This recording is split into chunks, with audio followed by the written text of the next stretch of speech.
facilitating that draft. And I think this is a great time to be a Tekken fan, especially with a format like this. But as they mentioned, there will be a tiebreaker match to settle first and foremost who is going to be settled in Pool B.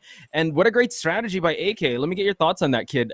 Giving the potential SideStepLance Coffee Prince combo for this pool to worry about.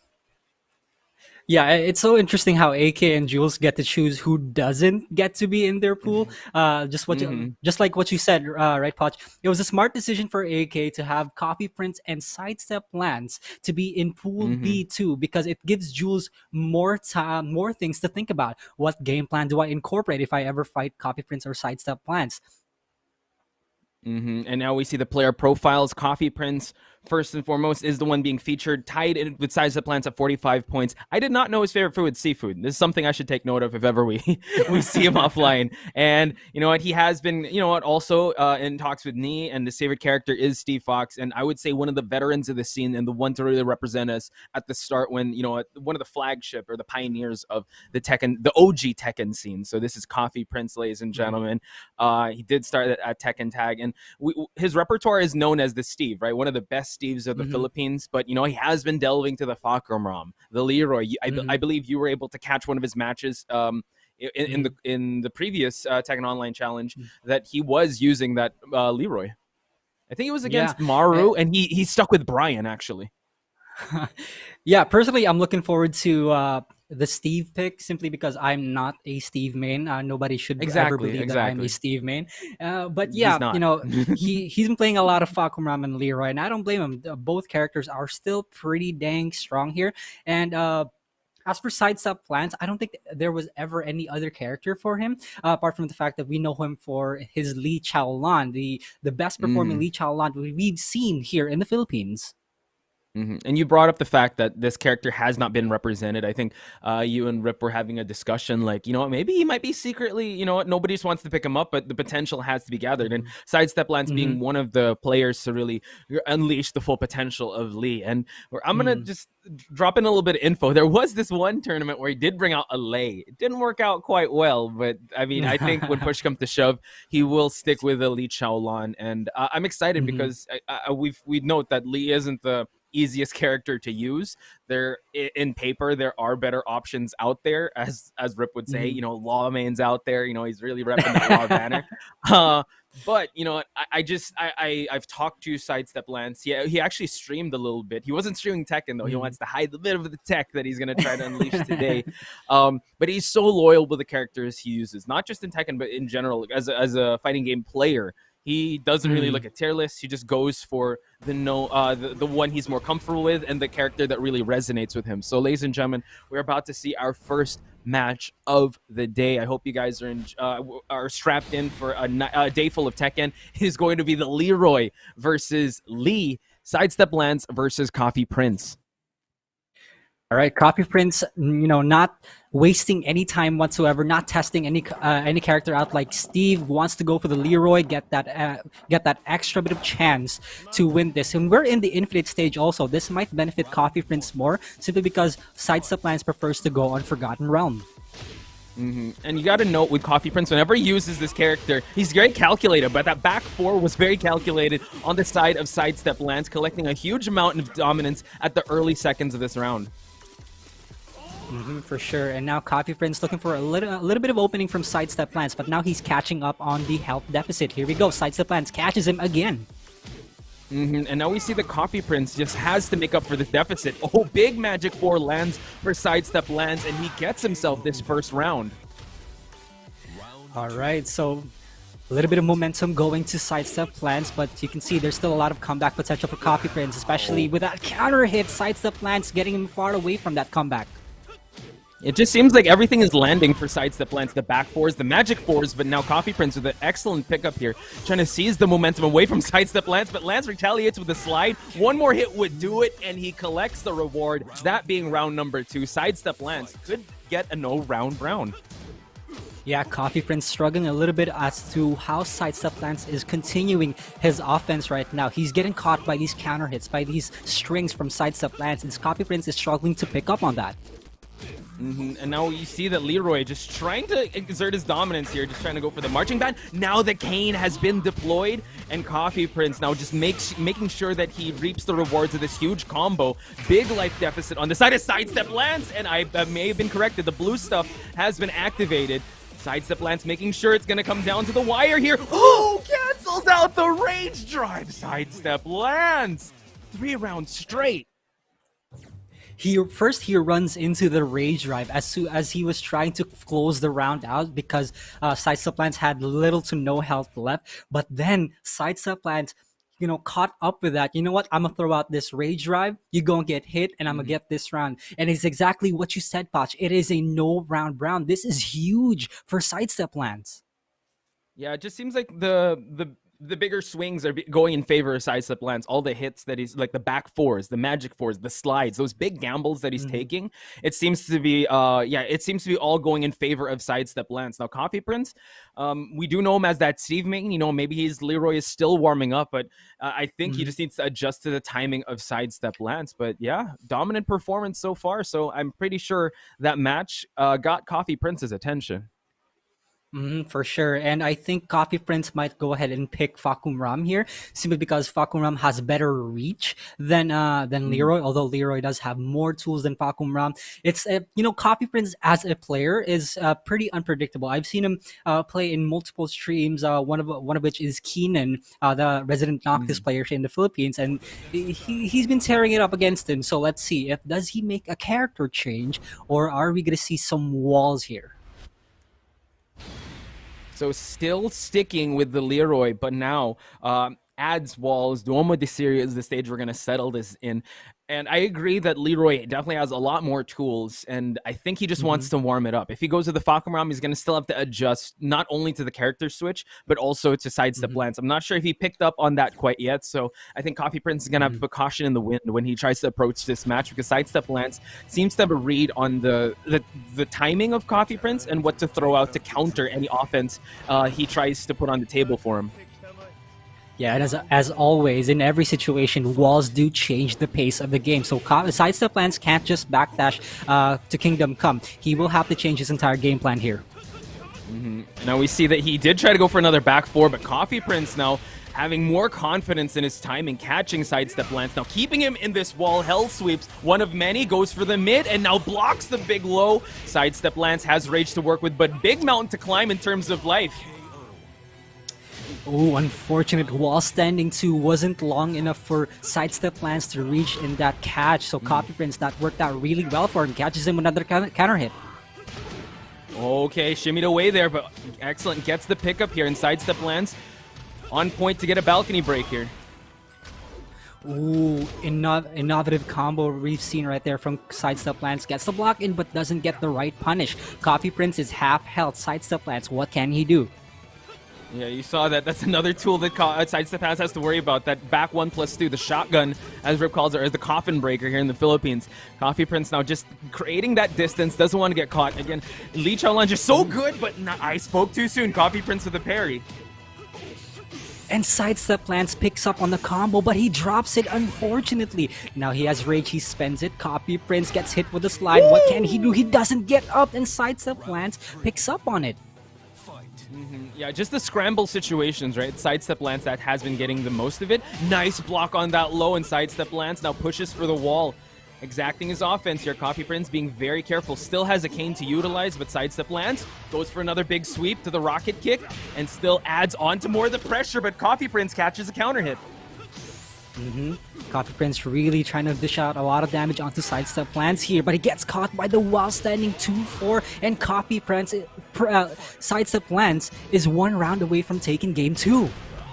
Note that this is a best of 5, so Coffee Prince are going to have to make some adjustments. SideStepLance now just controlling the pace of this match. It's very calculated the way he's approaching it, but Coffee Prince tried to pick up from that low, couldn't quite get it. SideStepLance now, gets hit by the cane. Follows up with a combo on the wall. There's going to be big damage here. Coffee Prince goes for the Oki as well. Puts SideStepLance just outside of rage. This is really good for him.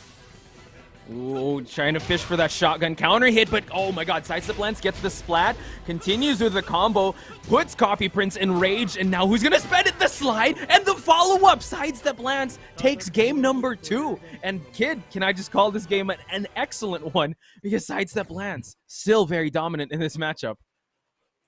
It's a huge wave of momentum for SideStepLance right now, considering the fact that he's also fighting one of the best in the Philippines, Coffee Prince. So a character switch might be highly likely here, given the fact that SideStepLance looks so prepared for the Leroy pick. What do you think, Butch? Yeah, it just seems like I think Coffee Prince only got 1 round away from him, and he's just so on point with down 3s, with the back 4s. It's all coming together for SideStepLance. So maybe, and I agree with you there, Coffee Prince is considering changing things up. Maybe the Fahkumram pick would be introduce a little unknown into SideStepLance, because he must have been expecting the Leroy pick, or maybe even like throw him through a big loop by going with the Brian Fury, because we have seen him bring up Brian against the Negan of Maru. But yeah, he's going to have to change things up. Not sure if he wants to still stick with the Leroy, but I think two games indicate that SideStepLance has figured out this matchup, and as well as the timing of Coffee Prince. So ball is in Coffee Prince's court. He can go for the character switch or for the stage select. And considering the fact that there is a huge wave of momentum here, he might need to cool down SideStepLance just a bit. You don't want to go into rematch right away. You gotta ice him just a little bit. You know what? You're feeling it. You're feeling a little too hot right now. I'm gonna just chill out for a few seconds and then maybe pick my new character, or just go for a different stage. Who knows, right? Again, this is really good for SideStepLance. He might take this away from Coffee Prince. Yeah, take the time in between rounds just to, focus and collect your thoughts and just try to assess what happens. Again, Tekken is a game that just goes by in an instant. If you blink, the round is over. So you need to, kind of play things in slow motion in your head and find out, okay, maybe I shouldn't be too aggressive with this. And note that I think he was only able to get at least just 1 counter hit. He wasn't able to get that back 1+2 counter hit. He got 1 parry, but yeah, he couldn't figure out the timing of SideStepLance. So maybe that character switch could be on the horizon for Coffee Prince. We're about to find out. Going with this, Steve Fox. I know kid just jumped out of his seat, but he is by no means a Steve main, ladies and gentlemen. Yeah, by no means. Do not believe anybody who says I'm a Steve main. Kidding aside, we're going to the last day on Earth. It's a weirdly shaped stage, but for Coffee Prince, he's going for the old reliable Steve Fox here. This is the character that he's known for, and let's see if anything changes. Can I just say that based on SideStepLance's picture there, he's gathering up that hamon, he's gathering up that energy, while you see that Coffee Prince over there is getting ready for that snap. He wants to be able to be the inevitable one and try to survive the onslaught that SideStepLance is displaying in front of him. Oh my god, big counter hit. Oh, going for big boy combos also. SideStepLance just a few seconds into the game and he's already got him against the wall, but counter hit makes up for it for SideStepLance. Finds the wall now, and just with a huge dominance at the early seconds, SideStepLance just turned it around. Nice Sonic Fang to just control the aggression of SideStepLance. Now SideStepLance does have rage. He has been really good at committing to his rage drive, but can he make this one count? Coffee Prince now just backing away slowly, trying to find his mark.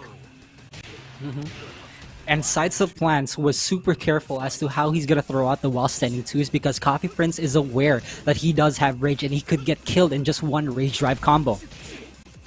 Okay, nice pickup here. Finds the wall as well. The Steve Fox pick is definitely paying off for Coffee Prince, but SideStepLance introduces him to that wall combo. They switch sides, unfortunately, for SideStepLance. Ooh, a little bit of a bummer for SideStepLance here. Caught in an awkward spot, but Coffee Prince does have the life lead. He's 1 round in. Can he continue this? Okay, now grant SideStepLance some rage. Oh, nice Sabaki there by SideStepLance. They're switching sides, and now the Sonic Drive gets activated. Coffee Prince taking round number 2. Alright, so it looks like the Steve is working out so far, but I don't want to jinx anything. SideStepLance has to make the adjustments here. He was so prepared for the Leroy. What can he do against the Steve? Yeah, he has the pleasure of the momentum. Acid Storm. Okay, SideStepLance says. Now wants to introduce him to this wall combo. Oh, gets another Magic 4. SideStepLance. He's mad, kid. He's mad. He is. Coffee Prince is outside of rage, though. SideStepLance trying to close this one out, but he's trying to poke it out also. Ooh. Being a little too aggressive there. SideStepLance now in the life deficit. Does have rage to utilize. Nice sweep on him. And Copy Prince, has to eat that low. And SideStepLance prolongs this matchup from happening. Whoa! Doesn't want to go down without a fight. SideStepLance almost catches him with a combo on the Magic 4, but fails to pick up on it. Copy Prince right now, still backdashing away, looking for an opening. SideStepLance wants to continue the offense. Nice stuck on the power crush there by Coffee Prince. Still working with a little bit of a deficit here. And SideStepLance winning the poke department. Couldn't pick up again on the counter hit. And now Coffee Prince has to be very careful watching his legs and catches him with the mid potential set point for SideStepLance. Slowly coming back one after another. SideStepLance really wants this slot in Pool B. Copy Prince right now, though, struggling just a little bit. Can he close this one out? 10 seconds have been spent. SideStepLance wants to get that counter hit.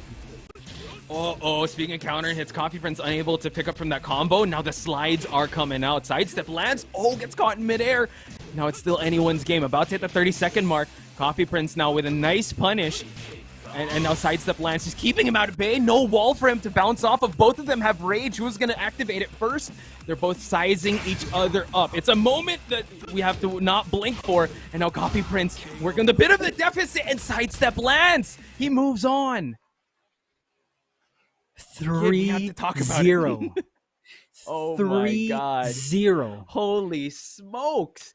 If you guys have not seen SideStepLance, I'm betting he's like this. We remember one of those iconic moments where he was like chosen. He was like, oh my God, gonna ball of energy. Congrats. Because he went through, not a no-name person. This is Coffee Prince we're talking about. When we talk about the best Steves in the Philippines, he is definitely in the conversation. So for him to get 3 games straight, and also for him to test the waters of the Steve of Coffee Prince is no easy feat. So big shout outs to Coffee Prince for giving us an amazing performance. But it is SideStepLance that marches his way to Pool B. And once again, we're giving him the credit that he deserves, because you need a lot of work to make Lee work in high-level tournaments like this. And especially against a guy like Coffee Prince, that's pretty sick. This guy, SideStepLance, is pretty damn good. So that cements his spot in Pool B. And I'm looking at Pool B now, so I'm just gonna run it down for you. It's Jules, Maru, SideStepLance, and Tomo Riruru. Again, it's a most wanted list. It's a hit. It's the usual suspects that we usually see in top 8, top 4.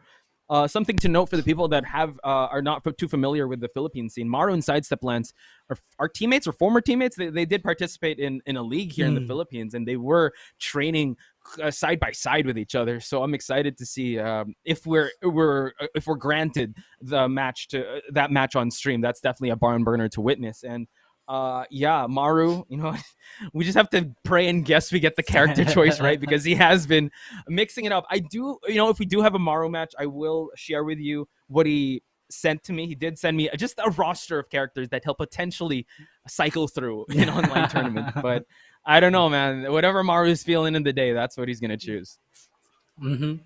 And speaking about the format, it also tells us this very important detail of information it's that I want you to have a hard time with this person. And if you guys paid attention to that draw video in the pool selection posted on Twitter and on YouTube, both Jules and AK wanted also RGN to be sent to their opposing pool. So RGN is also another uprising talent here in the Tekken community, just showing up in recent tournaments also. So you guys better look forward to that. And I think if they saw the previous event of the Tekken Online Challenge for the Philippines and East Asia, he made it to grand finals with AK. He went through the likes of Jules. He went through the likes of Maru. So it's quite intense. So let's check out the finals, the final bracket or the pools that we have. So it's going to be Pool A and Pool B. It's finally settled that SideStepLance will be coming through. So yeah, we're gonna check that out in a bit, guys. Just wait and see. And also, guys, here we will be showing you the schedule. You're not Poch. Could you shed some light on that? So yeah, this is the regional final schedule. Again, today is the 4th of December here in the Philippines. But if you guys are in any of these regions, please take note of the top 8 for each regions. Again, it's going to be a very special format. So please take note of this. We are in Philippines and East Asia, and also there's going to be South Asia on the 5th, and Southeast Asia next week. So do take note of all of these schedules so you guys can stay up to date with everything related to the Tekken Online Challenge. And the first and second ranked player for each region will be assigned to 2 separate pools. Now, this is the new format that we've been talking about. Poch, I know you know a lot of this, so please help me understand why this is the case. As we said, as we saw, it was the top of each bracket. So those AK and Jules. And as you mentioned, it's who you don't want to face and who you want your opponent to struggle with. So the number 1 player will choose the first player to enter Pool B, and likewise. So it's more of like a drafting system. So each pool, it consists of 4 players that will compete in a best-of-3 round-robin series. And after that, ladies and gentlemen, the top 2 of each pool will head into the top 4. So it's an amazing I think it adds a lot more depth into the, not just to shed light on the community, but also shed light on the players, and also the top players just giving their insight on who the threats are and who they don't want to face. So here we have it. The first and second ranked player from each round robin series will advance to the final bracket, and the first place in each round robin will start at the winner's side, and the second placers will start in the loser side. The final bracket, the top 4, meaning that will be a best of 5. So again, each region selection will be recorded and shared throughout social media. So stay tuned with everything related to the Tekken World Tour. You can go to www.tekkenworldtour.com, or you can visit Facebook, Twitter, and Twitch on Tekken, or you can go to BNE Esports on Twitter and YouTube to stay up to date with everything related to the Tekken Online Challenge. So with that being said, also, we got the prize pool, $6,000 per region. Here are the distributions, but yeah, it's again, that's a lot. That's a lot to take in, and not just that. It's the bragging rights to be called the region's champion, right, kid? Yeah, a lot. So yeah, guys, make sure if you want to go ahead and see some more details, go to tekkenworldtour.com. Again, that's tekkenworldtour.com. That's for Tekken Online Challenge 2021. I am so excited how today is going to pan out for both of us, especially in the pools that we have seen. It's going to be a barn burner, as you've said, Poch. Now, I want to ask you one thing, though. Which match are you looking forward to the most in each pool?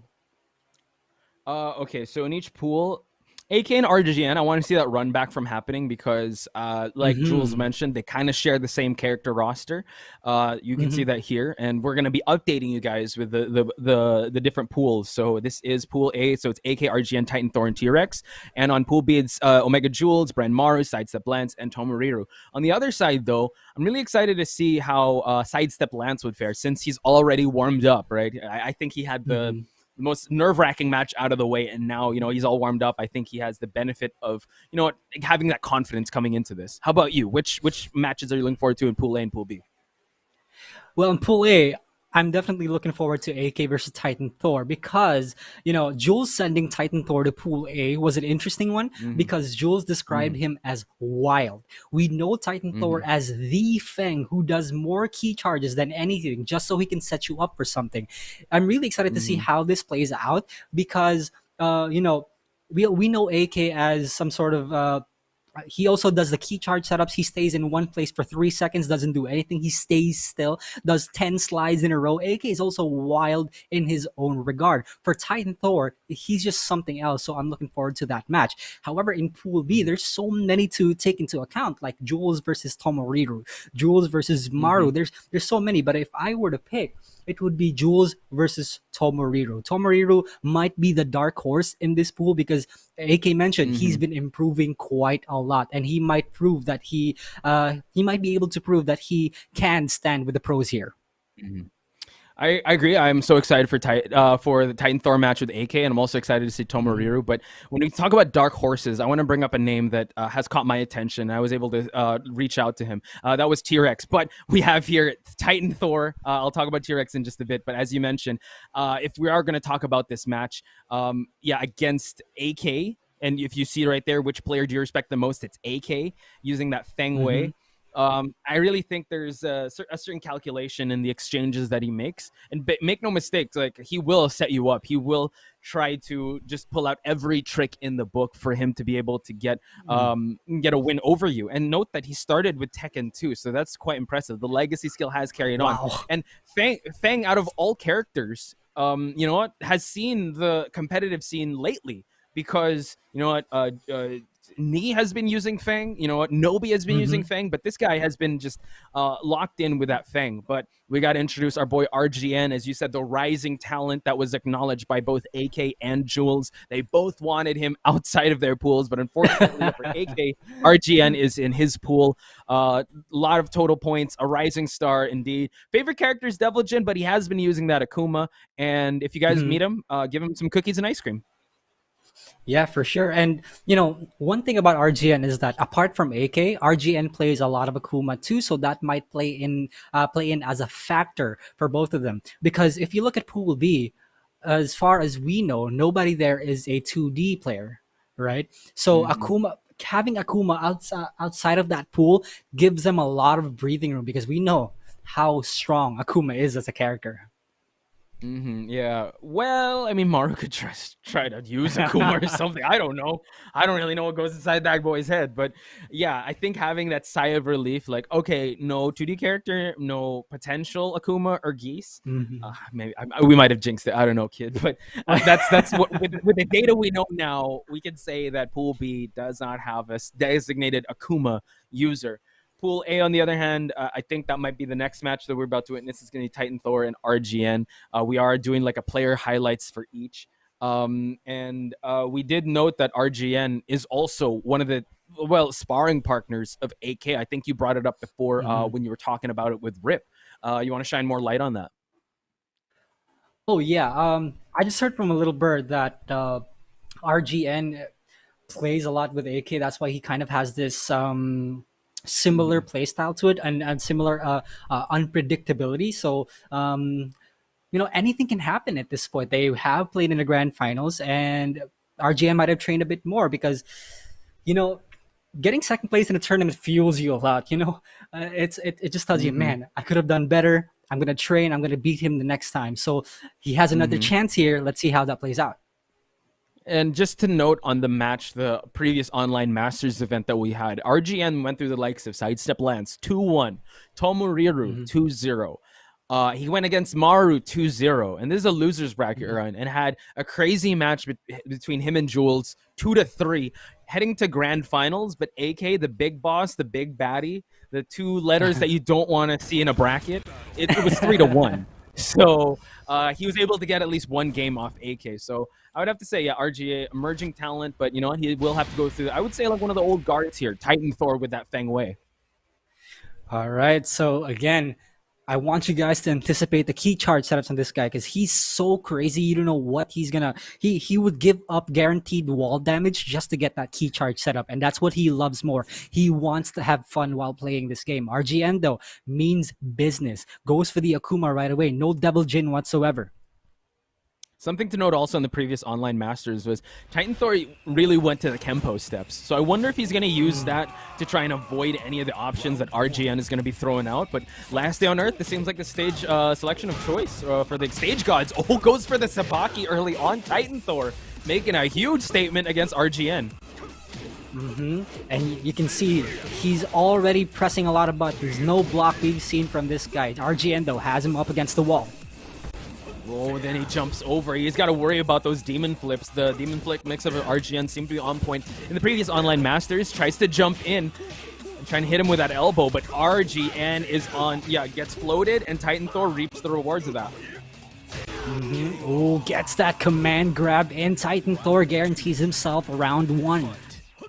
And I think that's one of the keys to victories for Titan Thor. If he just dictates the pace of this match and keeps it. RGN, though, start things off really wild, going for that launch at the start. Nice block on that low, switching sides, and now counter hit down back 3. Oh, gets the FADC combo in, but he misses the screw part. RGN with the proper punish, and Titan Thor outside of reach gets the sweep in too. Oh, gets another grab against the wall. RGN now does have rage. Shoryu's out of that. And we see that he has been doing a lot of numbers with that kip up. Oh my god, catches him off the air. RGN gets the second round. Okay, RGN not just making a statement for himself too. Titan Thor again, evasiveness is the name of the game. Kempo step, down back three, everything is working out in his favor, but not that one though. Ooh! Good patience on RGN, realizing he's going to go for that hop kick. And yes, as I say hop kick, Titan Thor, yeah, just goes at it again. So persistent he is in stepping on the pedal here. All gas and no brakes. RGN has to be the one to try to dictate the pace of how this matchup is going. Titan Thor now has rage, Iron Fortress, and now grants RGN some rage. Oh, spends the meter, gets the round. Round 4. FADC, something you always have to take into account when you're fighting Akuma in general. Titan Thor down forward 3 gets him. RGN gonna get carried to the wall. Oh, tries to go for the tantrums, the low tantrums. Titan Thor now starting this fourth round off pretty healthy. Can he get that perfect? Oh, he does, and now we're at final round. Okay, while Titan Thor also makes a statement for himself, RGN struggling just a little bit on how to counter this unpredictable aggression from Titan Thor. But right now, though, it looks like he does have the life lead. Kenpo low following up, just touching and peppering up the legs of RGN. RGN now just creating that space. Nice, these Kenpo steps. Big Shoryu gets punished by Titan Thor. Titan Thor finds the sidewall, kind of flubs up the combo, but he gets the grab, and that's almost it. One more hit, can he do it though? Kid! Titan Thor gets the first game. That was very interesting, simply because RGN didn't get to spend his 1 meter. And that down jab into Hadouken, that could have been the deciding factor there, but RGN could not capitalize on that. He probably missed input, and that cost him the entire game. So let's see if he does manage to come back from this. Akuma was working out really well for him. It's just that he needed to adjust. He needed a little bit more time to adjust for Titan Thor. What do you think, Bach? I think that he needs to find the eye of the storm. Right now, he's in the face of all this chaos that Titan Thor is facing. He just needs to go in the eye of the hurricane and just not let this chaos phase him. And he was doing just that in the early rounds. Like, he was jumping in, avoiding the big lows. He did get caught up with those hop kicks here and there. But yeah, I think he just has to stay true to the path. And also, yeah, as you mentioned, be a little more mindful, because as an Akuma, you don't want to die with a meter that you did not spend. You want to be able to spend that money in the bank, cash it in before anything else. So I think he's going to be a little more mindful for that. We can actually chalk this up to being an adjustment phase or just a warm-up round for RGN. But it was really quite close. It could have gone any which way. How about you, Kid? Anything you want to chime in with? Oh, you know what? We might not see an infinite stage here. You know, no stage select whatsoever. Both of these guys do want the walls because their respective characters operate better with walls, especially with Akuma. You know, so RGN might stick with the Akuma here and maybe go for a smaller stage like Sook or Sook, right? So RGN, I don't think the Devil Jin's gonna be here for us to see. Yeah, I think he's kind of locked in with this Akuma. It's what got him the second place in the Masters, and now we're going to random and going to Duomo de Sirio, like just a run back of the previous stages that we witnessed in the tiebreaker. But RGN can definitely capitalize on this balcony break inbound if ever whoever gets the real estate advantage, and a pretty big walled stage at the bottom of this the basement of Duomo de Sirio. All right, let's see if Titan Thor does manage to show us the thing that he was known for, or is RGN gonna shut him down? Let's see. Round 1, ladies and gentlemen. And we see early damage given to Titan Thor, but you know what? He doesn't care. He's just gonna try to keep going, and now RGN punishing him with these 2 consecutive lows, jumping in on him, and now balcony break is inbound. Wow. Nice duck on the aneurysm punch by Titan Thor. Oh, misses the last part of the combo though. RGN demon flips away from the wall. He doesn't want to get any of that pressure, but gets the aneurysm punch, Botch. Yeah, reaps the rewards there. Big DP gonna get punished, and RGN now doesn't have the life lead. Watch out! Oh, it crushed! And now that slow-mo DP. Oh, you gotta love Tekken for that. That 1 second pause, you know for a fact that he's dead, but the game just rubs it into you. Yeah, you're dead here. Just watch this. Yeah, you're dead. Dang you, Akuma. And now spends the meter. RGN with some momentum coming into the second round. That was quite close. We can just say that the comeback artist is Titan Thor. He cannot, you cannot relax when you're going up against Titan Thor. Up against the wall though. This is really dangerous for RGN. Gets that normal throw in, by the way. Goes for the keep up, but no. Titan Thor did not get to punish that properly. Something to bring up, that's the third time that Titan Thor was able to get that regular throw in, so he's probably figured something out, and that's got to get the attention of RGN. RGN now, dive kicking on him, just trying to jump in, and no, they're just switching sides, kid. The cameraman must be working overtime for this match. So wild. Oh, he drops the FADC combo yet again. Similar to game 1, RGN's not in a good spot, but Titan Thor, though, might be in a worse position here. Gets the rage in. Tried to go for some back turn mix-ups there. Has rage. Uh-oh, just kind of zone him out. Opening him up with that Iron Fortress. No rage to work with. Trying to go for that grab again. And RGN just playing it safe. Has to be very careful because we know that Titan Thor can gamble a lot, and he was able to take round number 3.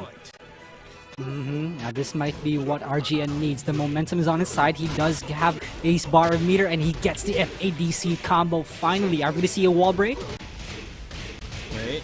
Working on it. Wants to get real estate advantage instead of breaking that balcony. Nice counter hit by Titan Thor. Tried to go for the back turn throw. Still no dice. Low tantrums just to try to even out the life. RGN now wants to get more damage in, but now they switch sides. He DPs away from the offense of Titan Thor. Almost get caught by that kip up. And now we see that Titan Thor is the one to break the balcony. Oh, follows up with the combo, goes for the Oki. Oh, RGN guesses right. Now Titan Thor has one chance. Can he make this comeback? And no, he will not. RGN spends the meter, makes him guess twice in just a span of 1 second. Yeah, did you see how he rode the fireball there? He was like right behind it. Like, I'm going to be the one to push the offense. I know how the previous match ended. I'm not going to die with this meter. It will go down with you. And he was able to secure that victory. It's 1 apiece, best of 3. So there's still a lot on the line, kid. Let's get your thoughts. How do you want to break this match down? Now, the last few seconds of that match was pretty damn insane because it makes you, if you were the opponent, if your opponent was Akuma and he does that, it makes you think of a lot of things. Like, you gotta block the Hadouken first, because if you don't, you're gonna get hit by a guaranteed combo. However, if you do block the Hadouken, you gotta guess which, since he's running up to you, you gotta guess if he's gonna go low or if he's gonna go mid. In that case, Titan Thor ducked, and then he got hit by wall standing too. Very good decision making from RGN over there. And in a span of just microseconds, right? Titan Thor had to adjust, and it seems like RGN kind of find that cadence and that rhythm to introduce to Titan Thor for him to be the one to control the pace of this dance that we're watching now.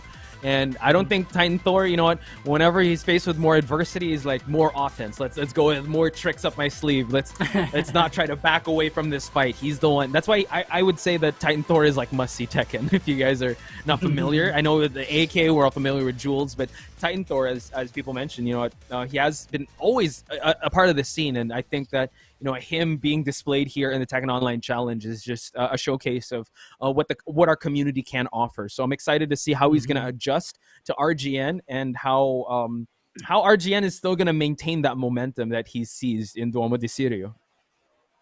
And most likely we're not going to see any characters switch for Titan Thor. We're probably going to see like another random stage, or, you know, still a stage with walls, because, you know, you want those setups. And there it is, the jungle outpost selected by Titan Thor. What do you think about the stage, Botch? I think it's Julia Chang's favorite stage. She's the wall queen. Oh, She's yeah. going to be able to do that. But I think RGN might be in a bit of an advantage here, because it's kind of similar to Duomo di Sirio, except with that wall break at the bottom of the stage. So if he can duplicate that and just avoid giving the balcony break to Titan Thor, and wow, going for a huge low parry, good rate on Titan Thor to start off the first round. Key charge setup, what are you talking about? No, RGN's like, get that out of here. Oh, RGN with the answer on the DP. Titan Thor might have to think about that one, but good block by RGN. Huge momentum now from RGN. Now he's the one that breaks the balcony. And wall combo inbound for RGN. Huge damage, kid. Oh, but unfortunate position here. Titan Thor, though, is put in rage. RGN got to make the right decisions. Can full step. It's working out really well. Headbutt low. They cashed it in when it mattered. You did not want to go toe-to-toe with a Titan Thor that is enraged. So good choice there by RGN. He does have to build that meter. Titan Thor with that Iron Fortress. Aneurysm Punch gets denied. And Titan Thor now gets the life lead and potentially the round. One more hit could do it. RGN, good block on the low. Titan Thor gets him again with the evasiveness. RGN loses round 2. Man, it's a tight set that we're witnessing here. Now, Titan Thor has to be very careful. Real estate is not on his side. RGN wanting to push for that wall break. Now, Titan Thor trying to fight back. Oh, spends the meter again.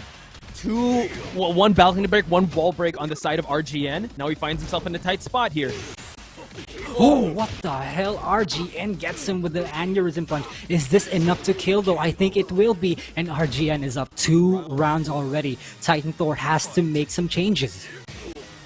And note, yeah, this is a best of 3, so RGN could be at the leaderboards for Pool A. Tries to go for those low sweeps. They switch sides once again. RGN trying to sit on this life lead, just trying to zone him out. Titan Thor, just jumps away. Man, it's like a kung fu film up in here. Oh, he actually went for the string. Now, RGN did not expect that. Titan Thor, are we going to see a key charge setup? No, we will not. Oki setup. Here we go. Another sweep potch. Yeah, going in the back turn setups. DP's out of the pressure. Now, I love the shimmy away from that kip up. RGN does have rage. He's not spending it quite yet. He's utilizing the damage buff. And now Titan Thor not allowed to breathe out of that situation. And RGN scores first blood, gets a point here in Pool A. Down 3 Tatsu, the all reliable for Akuma players when the opponent is up against the wall. That's it's so good when you notice your opponent is anticipating a mid, you go down 3 and then into a Tatsu, get a guaranteed wall combo in, and that's done, right? Very good stuff from RGN. And guys, RGN, one of the uprising talent here. You better look out for this guy. Yeah, and I can't wait to see how else he's going to fare in Pool A. That was just a taste of what to witness, especially also on Titan Thor's side, right? This is the first match that they had. That's the again, he just, I guess, needed to adjust accordingly. And yeah, kudos to Titan Thor as well as RGN in that amazing match. But next up, we got Titan Thor. He will be battling up against T-Rex, and this is a name I wanted to highlight because I did reach out to him. The sole Hong Kong representative here in the Tekken Online Challenge for Philippines and East Asia, and I'm excited to witness his Eddy. And he actually had a message that he wanted to give out, and he goes, this is him, and I quote, "I'm not the best in Hong Kong, but I will do my best to represent the community. I'm an Eddy loyalist, and I will continue to believe in him, so let's dance." And one of his idols is actually John Ding, so that's a lot of influence on his Eddy also. And Poch, I just want to point out the fact that he said that he's not even the best in Hong Kong. I think we've heard that before in terms of Pakistan from Arslan, that he's not even the best in Pakistan. So I wonder who it is. I wonder who else out there are killers in Hong Kong. And the thing is, he went through a rough bracket to get here. So if he's not the best, then he can go through fierce competition like Gold Standard and some of the other known names here in the Philippines to get to here. He did in the previous online masters for Tekken Online Challenge for Philippines and East Asia. He was at the winner's side with his Eddy. I'm excited to see him represent Hong Kong and that region. So, and him being a loyalist for Eddy, you know, we're going to see 2 loyalists duke it out. It's going to be an Eddy versus Feng match. And there you have it, ladies and gentlemen. T-Rex, you've seen his face. Now you're going to see his skills later on. And yeah, Poch, he started on Tekken 6. Which Tekken did you start on? Actually, I started like in Tekken 2, but super casually. I think it was like Tekken. Yeah, I just kept playing it in and out. I was really into the lore and all that. So yeah, Tekken 6, I would have to say I was playing that on PSP. I think a lot of people in the Philippines also had it on PSP. And then when Tag came in, yeah, I wasn't as present as I was. But you know, Tekken 6 a pretty good foundation here. And also, funny story, the way he got his name. I actually asked, "Why is your name T-Rex?" And then he goes, "Actually, his name is Trevor."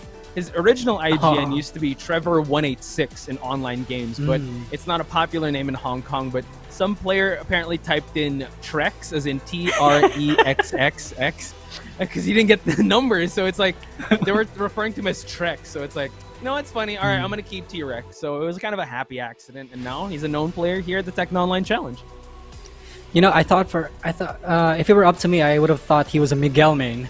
Because or a Jin main, right? Yeah, you fight me, right? Fight me at my range, bro. Stand in front of me at range 0. Let's throw hands. I'm gonna keep swinging my arms, and if you get hit, that's your fault. Because you're in front of me, bro. That's why. But he is an Eddy main. And you know what, we've actually seen well, I would say in Southeast Asia, shout outs to Freaky also. He did show his loyalty to this character as well, and I think there was that discussion about loyalty versus tier lists in recent months and all that. And I love that, T-Rex being one of the loyalists out there with Titan Thor, they're going to be duking it out. Titan Thor is a little warmed up in this match, but I was really impressed with how he was able to utilize that Eddy in the online Masters. Yeah, Titan Thor, we've seen a little bit of how he showcased to us how he plays, and for T-Rex, us Filipinos, we don't know much about this guy. So being a loyalist that he is, it makes people want to root for him also, because we know for a fact that Eddy isn't the strongest character, but if in the right hands, he can be a dangerous character. Especially with if you're able to play defensively, utilize his excellent backdash and whip punishment game. I think the best way for Titan Thor to approach this is to keep him from backdashing and just try to exploit the not so good sidestep that Eddy has. If we look at the who is who of who we went through, T-Rex actually went through Bacal Nation. He went to Gold Standard in decisive fashions, mind you. It was both those matches, and known players of the Tekken scene here in the Philippines, he both got 2-0 against them. And now we're gonna get into the match, ladies and gentlemen. Thank you so much for your patience, and now we're gonna see some good Tekken action coming our way in this best of 3. Once again, Titan Thor versus T-Rex. Now we're going to the Abandoned Temple, another oddly shaped stage, but wall carry has to be on point if you guys want to be able to exploit the real estate of this stage. It's quite large. As Pico would say, it's kind of an egg shape. But yeah, they're gonna have to find the momentum here. At least we could probably see the excellent backdash that Eddy is going to be displaying. Here we have the tourist view of the Abandoned Temple, and now we're about to head into the match. All right, so Titan Thor wants to start things strong with his aggression, trying to poke him out, but T-Rex, again, like every Eddy player that we see, he backdashes but gets caught by the whiff punish. You see him trying to just go for those sidestep options from Eddy, but Titan Thor realizing, all right, it's my turn to swing the hammer, gets the grab once again. They switch sides, and Titan Thor displaying his signature aggression. He's been on a roll with that back turn throw, and it catches a lot of people off guard. So Titan Thor might be able to utilize that more, especially against T-Rex. Especially if the conditioning is on point for Titan Thor, right? And now gets the float out of T-Rex. Couldn't get the conversion, but goes for the Rising 3. Titan Thor now just keeping us on the right side of the stage. Oh, there it is again. Titan Thor so wild right now, and T-Rex has not been able to dish out some aggression of his own. Titan Thor, decisive 2 rounds up. Can't catch a break, and now we saw that T-Rex was trying to go for those slippery kicks. Titan Thor catching a whiff of that and goes for that low parry. You see the Titan Thor again, signature, just aggression, keeps on pressing the momentum. Low tantrums to the low sweep, and T-Rex, no room to breathe here. Does have rage, but oh my god, pulls for the rage art. Oh, the cameraman! Oh my god! That was insane. Someone call the cameraman. What the hell was that? That was so weird. Yeah, but yeah, again, guys, teleporting this is the potential of Titan Thor when he gets to do his own thing is crazy good. Sky is the limit for this guy in terms of creativity. T-Rex struggled so much in that round that he might have to go for a stage select here. Again, he's a character loyalist, and he will stay with the Eddy. So Infinite Stage might be the factor here. Just get away from that aggression and all that unpredictability.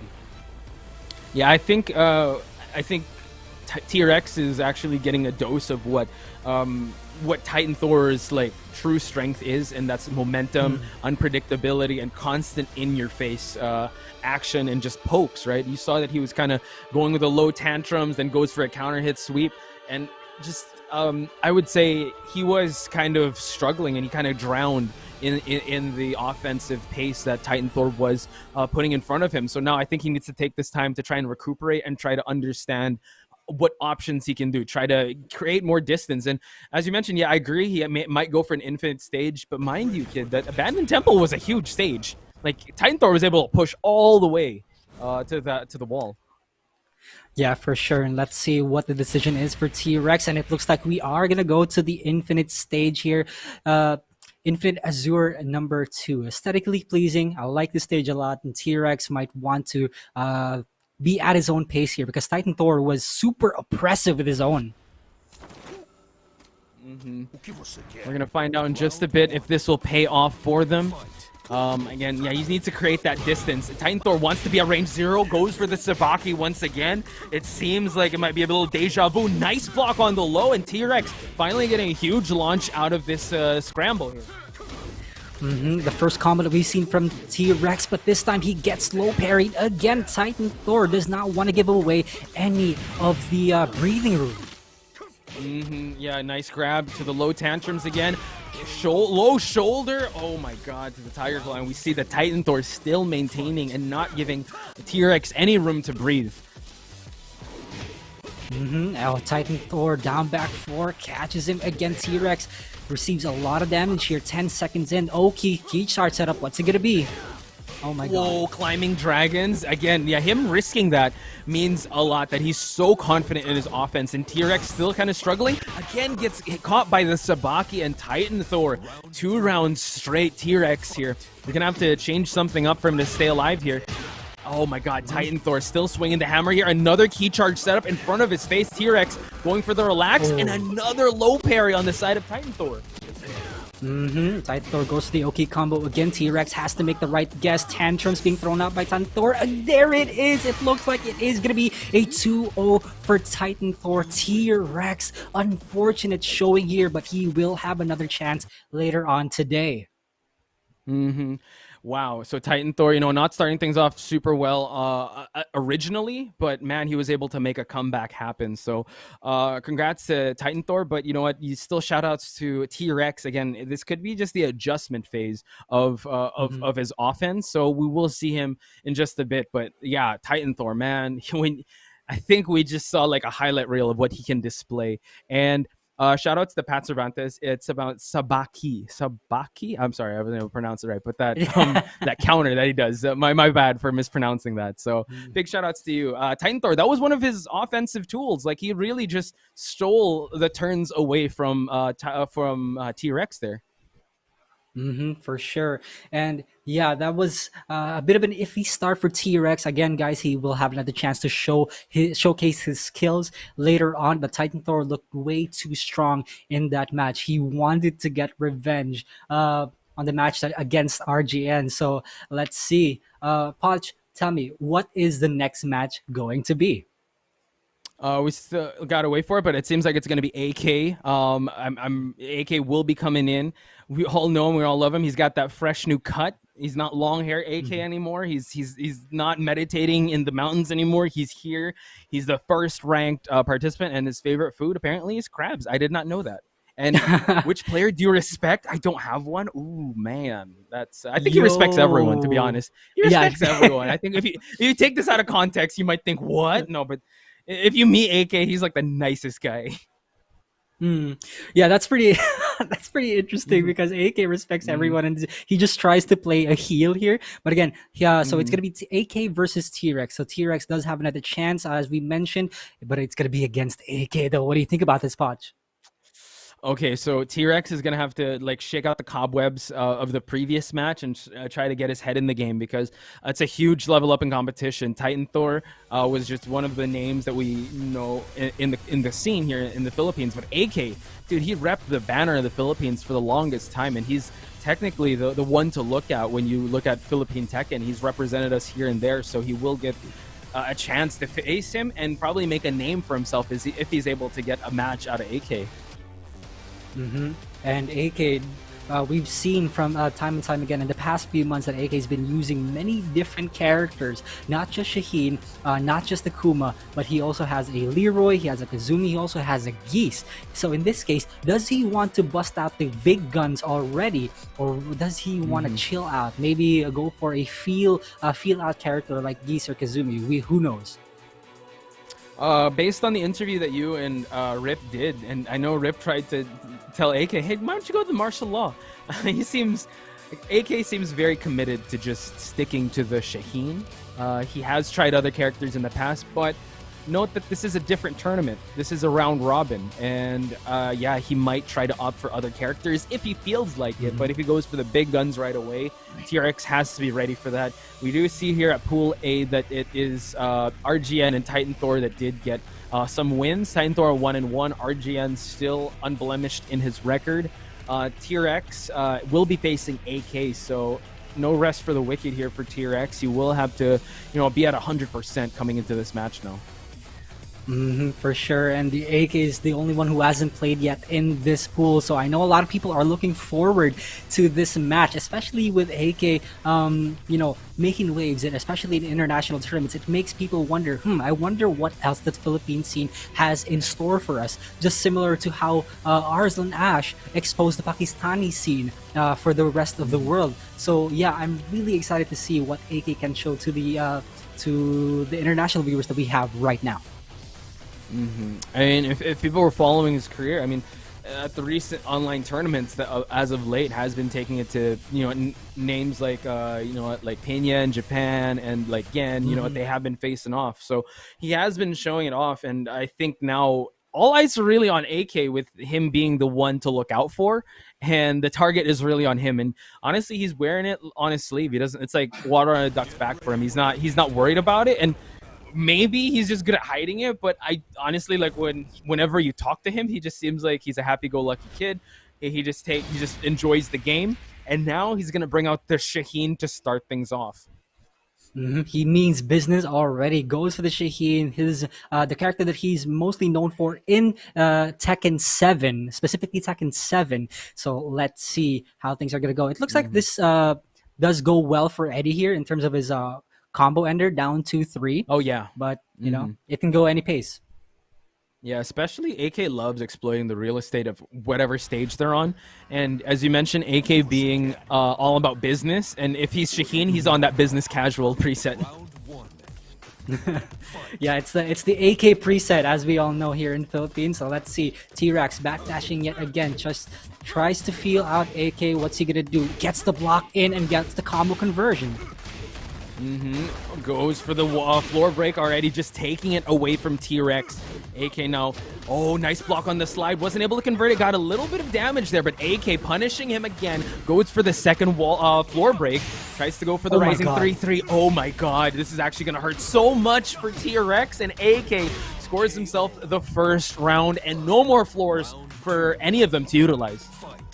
Dude, that was just round 1. All floors are broken already. T-Rex can't capitalize on it any more further. And AK right now again blocks the running 3. T-Rex struggling yet again, as we've seen when in his fight against Titan Thor.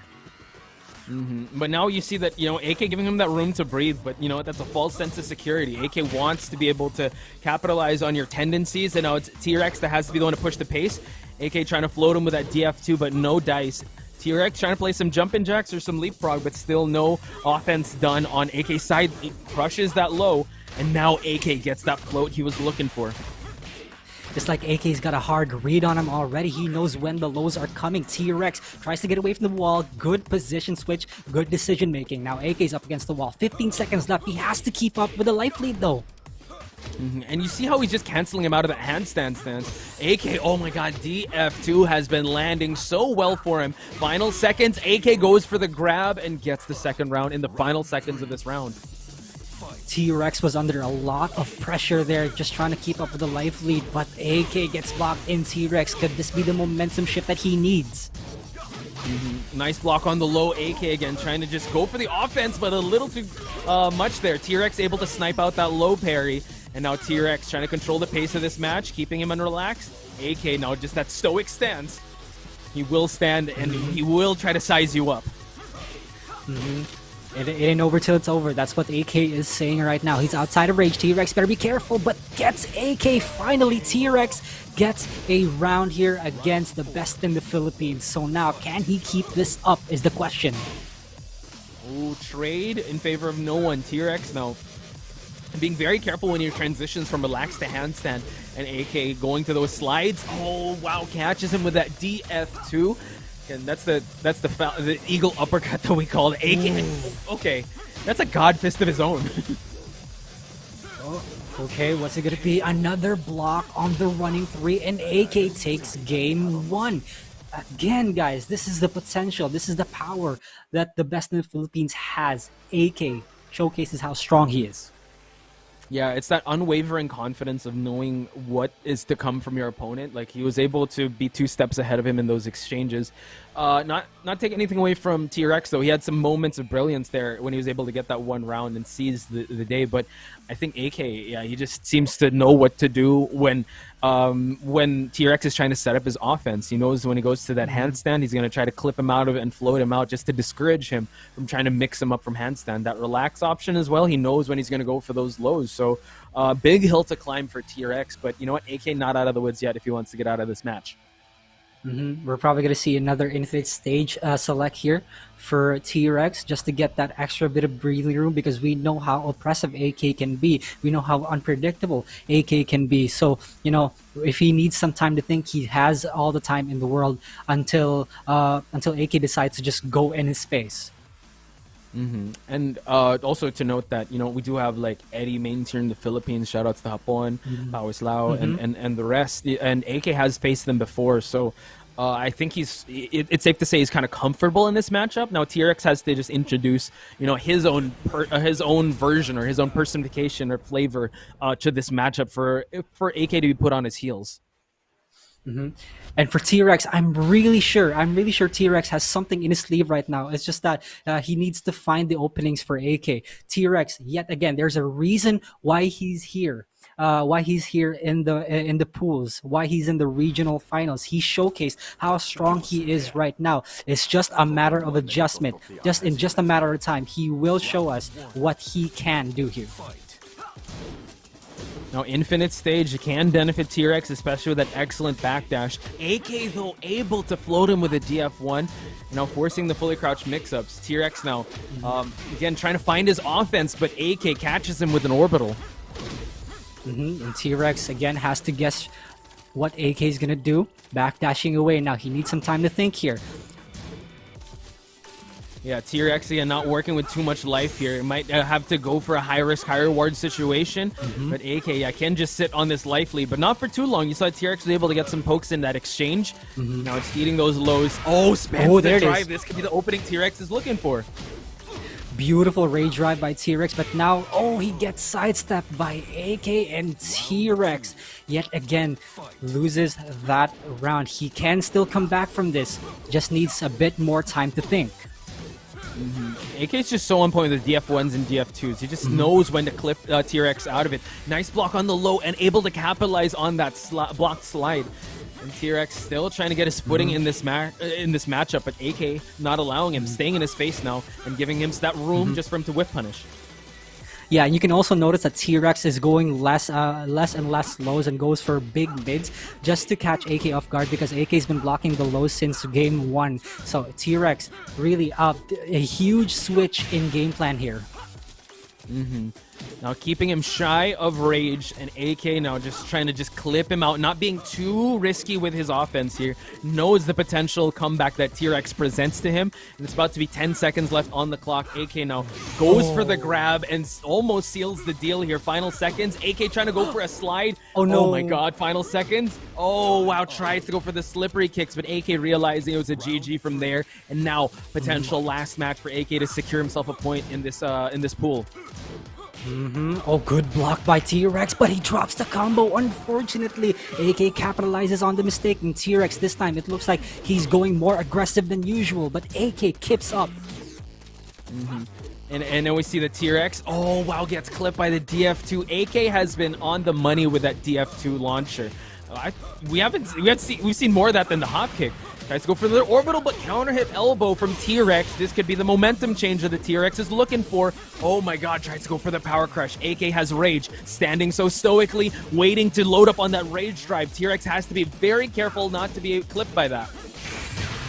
Oh, T-Rex He had the right idea in mind to go for the counter hit elbow, but AK with the sidestep uppercut, and he finishes the entire set off with that. That is super unfortunate for T-Rex, but then again, AK with the 2-0 goes up in the leaderboards. Yeah, this is AK we're talking about. I mean, it was a great attempt by T-Rex, but I think knowing who AK is, he just wanted to test the waters and try to gain as much experience as he can, and I think he did, because this is AK we're talking about, a no tried and tested player, one of the best, if not the best player here in the Philippines, and he does move on with 1 point, but you got to give your kudos to T-Rex. He is he did stick with Eddy. He did try and implore his offense. It's just that it was AK's match, and that was an excellent showcase we saw between the two combatants. For sure. And now we're gonna move on to the next match. I want to talk about. I want to talk a bit more about T-Rex right there. What do you think could have gone better for T-Rex? Because we've seen he has his moments there. It's just that he didn't get to capitalize on it quite properly, Poch. Yeah, I think it was just him. I think he needed to explore a little more of like trying to mix things up, because it was crazy how AK and with Titan Thor just knew the matchup right off the bat and knew what to go for. AK playing a little more stoically, while Titan Thor very proactive. Like, he knew when the slippery kicks were going to come out, he knew when to punish, and they knew how to float. They knew how to float him out of those stances. I think just coming in with a little more confidence and just maybe implore maybe a little more sidestep 3+4s coming in. The evasiveness of Eddy, I think it could be a game changer coming into this, because I think when he found his success, it was more in the scrambly situations. What about you, kid? I think T-Rex was doing the right thing. He's been abusing a lot of down forward 2s and then getting the counter hits in. Just that didn't get to follow up with the combo, but he has been getting those big mids in that count. We haven't seen that many lows simply because he's been getting low parry, getting blocked by both Titan Thor and AK. So yeah, if an Eddy can't go low, then the entire game plan changes. So that was pretty that was pretty difficult for T-Rex, because he had to change his game plan on the fly.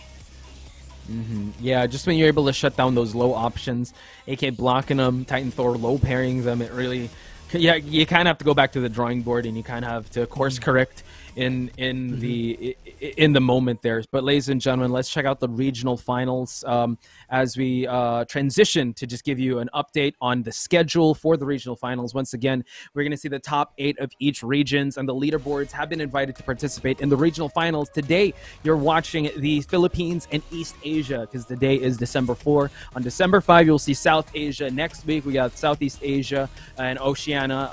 That's happening next week, and you can actually just screen cap this and take note of the regional finals that you guys want to tune in with. And if you guys haven't noticed, this is a new format. We are playing in the pools. Kid, why don't you take this one away? All right, so the first and the second ranked player for each region will be assigned to 2 separate pools. The first ranked player will select one of the qualifying players to be put into the second ranked player's pool, and vice versa until they are full. Each pool consists of 4 players that will compete in a best of 3 round robin series, and we're seeing just that. And the first and second ranked player from the round robin series will advance to the final bracket, and the first place in each round robin pool will start in the winners, and the second place will start in losers. The final bracket is going to be a best of 5 double elimination tournament, so there's a lot of chances to adjust to your opponent, because it is a best of 5 after all. Yeah. And there it is. Again, each region selection will be recorded and shared through social media, so stay tuned. If you want to see more details, you can go ahead and go to www.tekkenworldtour.com. Again, that's tekkenworldtour.com. And if you guys want to stay connected, you can go ahead to Facebook, Twitch, and on Twitter, Tekken. And for VNE Esports on Twitter and YouTube also. So guys, make sure you go ahead and check that out. So go see some more details. And Poch, the prize pool, the ever-loving prize pool, can you go ahead and spread this one out for me? Yeah, again, the prize pool, aside from calling yourself your regional, the regional champion, it's going to be $6,000 per region. Here is the allocation of the $6,000. So it's amazing incentive for all these players. So guys, you have to give them your support because a lot is on the line. Besides bragging rights, it's going to be $6,000 per region. And for more rules and details, go visit www.tekkenworldtour.com for you guys to stay up to date to everything related to the Tekken Online Challenge 2021. And I think, as you know, everyone on TikTok has been saying, we're into the thick of it now, of Pool A. And we're about to head into Pool B. But man, you know, what amazing matches that we've witnessed so far in Pool A. But before we delve further into the matches, we do want to give a big shout out to Astro for sponsoring Tekken Online Challenge. Astro is the official headset and mix amp of the Tekken Online Challenge 2021. You guys better get yourselves an Astro because it's worth it as hell. So now we see the pools right now. AK, RGN, and Titan Thor, they're both at 1 win. However, Titan Thor does have 1 loss. T-Rex, though, unfortunate 0-2. He will have one more match to face, and that's against RGN. So he could actually be, as you know, kingmakers if you think about it, like the ones who's going to be moving on. But speaking of RGN, he will be up next against AK, and this is the match AK was dreading to have, right? This is the one. This is Jules's like statement to him. This is like his big like checkmate maneuver for him. Here we have it. Again, AK all like no more long hair. He has the short hair preset. We all know him as that Shaheen. Started playing 2004. I think one of his first words when he was a baby was like electric or God I'm not sure. But this kid lives and breathes Tekken.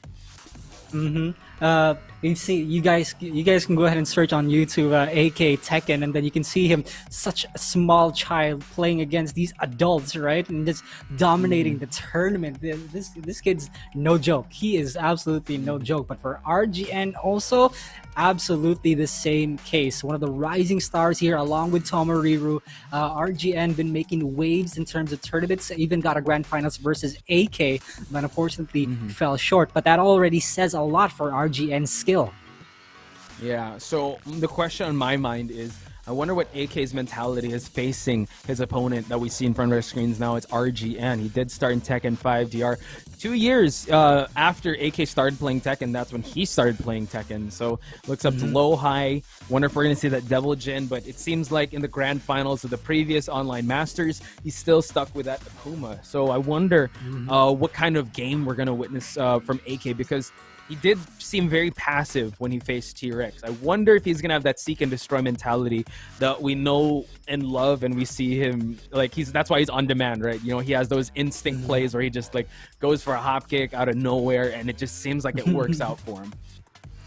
I actually have a feeling that RGN might not go for Akuma here, but instead will go straight ahead to the Devil Jin, because we know for a fact that AK plays a lot of Akuma. That's already a known fact, right? However, for the Devil Jin, AK, I can't say, I'm not AK, obviously, but I can't say for certain which one he's more comfortable with in terms of matchup. So we're just going to see how it goes. Is it going to be Devil Jin or Akuma? It could be. I like the way you built that up, because he does use that he does use that Akuma. He knows it. He beat his Akuma in the previous online masters. So introducing a little diversity with that Devil Jin. And we have seen AK, I mean, shout outs to Vermilion, the Devil Jin of the Philippines. He did struggle with that certain matchup. So maybe RGN might take a little page out of Vermilion's book or any Devil Jin's book and just try to introduce that to AK. Because we all know that AK, you know, there's no hiding his game plan. He will mix you up. He will try to find those openings with that Shaheen. He will crouch in front of you. He will put the fear of God in you for you to try and defend yourself until, like, he just takes your soul, and he's going to smile while doing it. But he's such a nice guy, you can't stay mad at him. RGN, though, he's been in the fire with AK. He's trained with AK. So I think out of everyone in this pool, he has the greatest chance to try and get a W over AK. And as for AK, we don't know either which character he's gonna pick because AK has been slowly building himself up as the other Dojin since they're both from PBE, right? And he's also got a couple of characters up in his sleeve, and in this case, top tier characters. So let's see what's it gonna be for AK.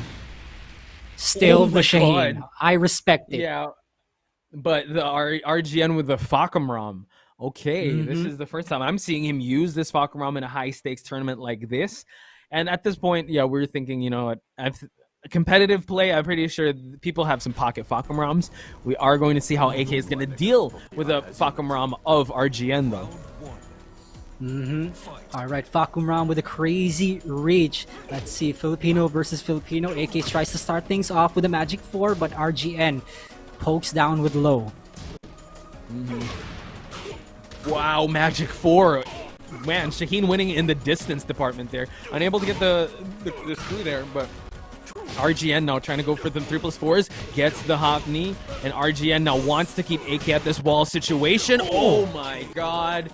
Gets a huge return from that one flurry. The heavy hitter, that is Fahkumram. Tries to go for the Thunder God kick, but doesn't get AK. Down forward 2 launcher, though. RGN starts off really strong. Okay, now sliding his way out of that corner. Now this is where AK wants to keep. RGN gets the wall splat. Continues a little off axis, but he's going to make it work. And AK pushes him towards the wall also. That's going to be big damage. Is this going to kill? No, it won't. Yeah, I was able to get that low, and finally AK ties things up against RGN, but RGN still hanging in there. And with a character like Fahkumram, you cannot sneeze on him, you cannot sleep on him, and you cannot autopilot on this character. He will find ways to open you up. Oh, tries to go for that slide, but no one home there. RGN unable to pick up from it. And AK right now half health. RGN's in a good spot. Poking AK out this time. 20 seconds have been spent. AK looks for more openings for RGN, but he's playing more safe this time. Okay, now trying to just even out the life, just try the crunching vicious stomps there. And now RGN is seeing a huge combo, and AK finding the wall as well. Can he close this one out? And the answer is yes. AK 1 round away from taking game 1 against RGN. RGN's got to make some adjustments here if he wants to take this. Down back forward, working out really well. Thunder God kick. RGN finally connects. Oh, couldn't get that spike elbow ender, but AK, yeah, just capitalizing on that situation now. RGN, and quite of a tough spot here. AK just really peppering him with his down 4s. Gets the grab though. AK outside of rage is going to be huge. One launch would do it for RGN. Same goes for AK though. Wow, what a sidestep by AK. Can he close this one out? Yes, he will. The movement from AK, again, showcased to us so well. RGN, he was making it work with the pokes, but he just wasn't incorporating enough. He wasn't oppressive enough for AK. And man, a lot changed in that last round. It did. It just seems like AK utilizing everything that Shaheen has. We have not seen... Yeah, we have seen some pokes here and there, but we haven't seen that much health sweeps. We haven't seen that much... Well, again, AK is so good at getting out of those wall situations. You couldn't see the full threat of those charge-up moves that Fahkumram is known for, especially when he keeps you against the wall. Now, Kid, do you think that RGN is still going to gamble it with Fahkumram, or do you think this is enough data to collect? They're like, all right, let's switch it up. Let's go with that Akuma, or let's go with that Devil Jin. You know, at this point, I'm actually not sure.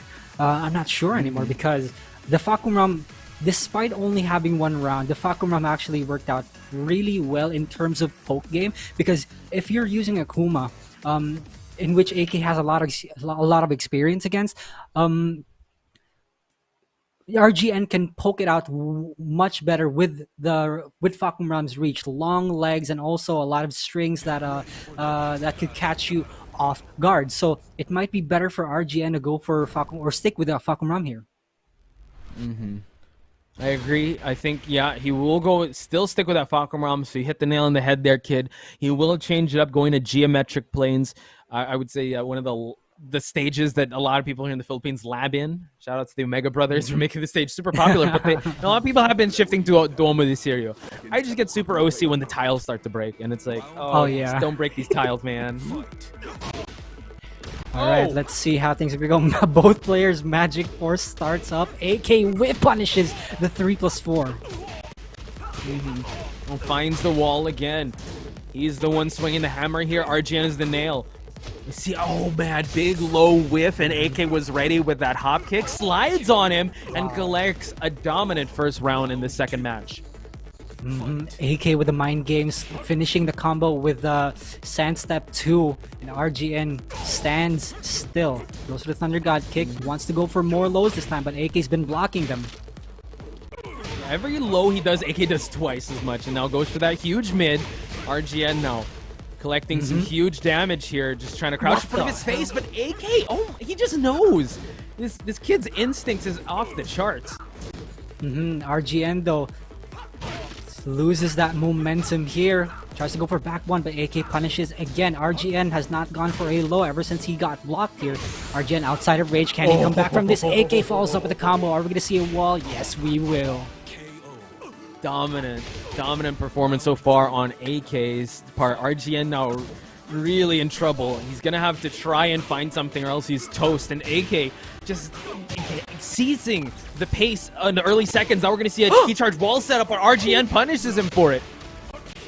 Beautiful reactions from RGN. Sidestep for AK. Tries to contest the down forward 4 here. Puts him at rage though. Gotta be careful. This is where AK shines. Where you're at rage, you're up against the wall too. This is super dangerous for RGN. Nice. That was close. And you said it best. AK thrives in the chaos. He wants... You put in rage, he always has that buff, right? He just knows what to do at the specific time. But RGN, you know what? Hail Mary hop kick. He's like, I'm not eating those lows anymore. Now AK trying to find back the momentum in this matchup. And here we go. RGN follows up with a... This is the momentum that he needs right now. AK caught ducking. Again, goes for the mid option. 20 seconds have been spent. AK half health watch.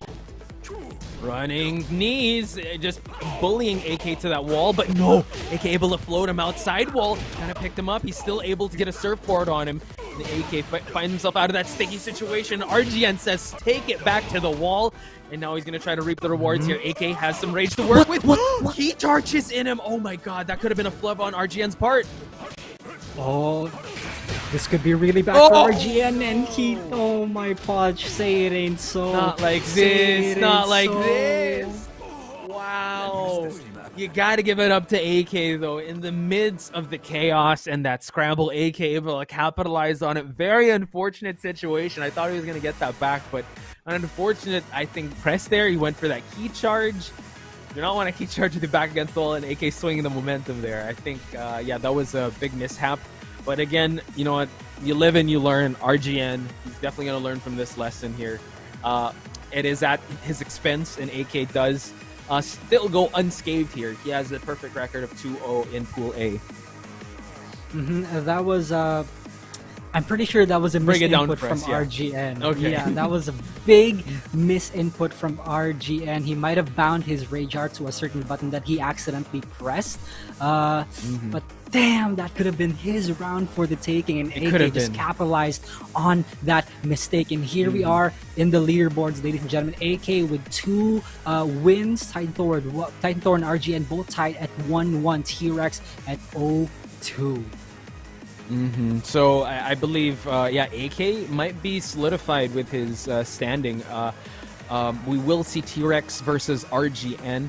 And RGN, you know, I'm pretty sure he's not feeling too happy about that previous sequence that just happened. So T-Rex also, I think he still wants to be able to at least get some points on the board for himself, because he is the sole representative of Hong Kong. We do see on screen RGN. Again, just a big threat, and having not just the Devil Jin, not just the Akuma, but the Fahkumram in the mix could actually prove, well, it could be a tough hill to climb for T-Rex if he's going to try to think about which matchup that he's going to have to face. RGN versus T-Rex here. T-Rex, we know him for the Eddy already. RGN has a lot to think about in that last game. T-Rex, he wants to get this game. He does not want to go out 0-3 or whatsoever. So if you guys want to support T-Rex here, make sure you give him your energy, especially to the guys at Hong Kong supporting ya boy right now. Yeah, I'm excited to see more of the Hong Kong scene, and T-Rex being one of them. You know, a very passionate player, you know, Eddy loyalist, and he has been sticking throughout Eddy. Even though the matchups haven't been going his way, you gotta admire the passion that this guy has. And I hope, yeah, the Hong Kong scene gets more love and more representation, because, you know, it's a great time to be a Tekken fan.